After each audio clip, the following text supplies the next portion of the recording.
আসসালামু আলাইকুম। আজ আপনাদের দেখাবো ট্যাংরা মাছ দিয়ে আলু দিয়ে রান্না করা। এভাবে রান্না করলে খুবই মজা লাগে খেতে। চলেন দেখে নেই মূল রেসিপিটা। প্রথমে একটি বল নিয়ে নিয়েছি, এর মধ্যে দিয়ে দেবো ট্যাংরা মাছগুলো। দিয়ে দিচ্ছি 1 চামচ মরিচের গুঁড়ো, হাফ চামচ হলুদের গুঁড়ো। এখন দিয়ে দিলাম আদা রসুন বাটা, স্বাদ অনুযায়ী লবণ। রান্নার তেল দিয়ে দিব। এখন দিয়ে দিচ্ছি পেঁয়াজ কুচি। পেঁয়াজ কুচি দিয়ে এটাকে ভালোভাবে মাখাবো। মাখাতে মাখাতে এক পর্যায়ে দেখবেন এটা দেখি ভালো ঘ্রাণ বের হচ্ছে।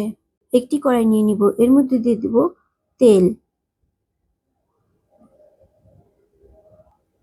এখন দিয়ে দিব পেঁয়াজ কুচি, দিয়ে দিব কেটে রাখা আলুগুলো। আমি সবগুলো আলু দিয়ে নিয়েছি। এখন দিয়ে দিচ্ছি কাঁচামরিচ। এটাকে এখন ভালোভাবে নাড়াচাড়া দিয়ে কষিয়ে নিব। এখন দিয়ে দিব সেই মাখানো মাছটা। এটাকে দিয়ে ভালো মতো কষিয়ে নেব।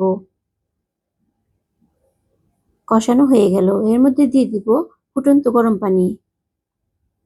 এখন এটাকে ভালোভাবে রান্না করে নেব। মাঝে মধ্যে একটু নেড়ে চেড়ে দেবো। নামানোর আগে দিয়ে দিব জিরা গুঁড়া। হয়ে গেল আমাদের ট্যাংরা মাছ দিয়ে আলু দিয়ে রান্না।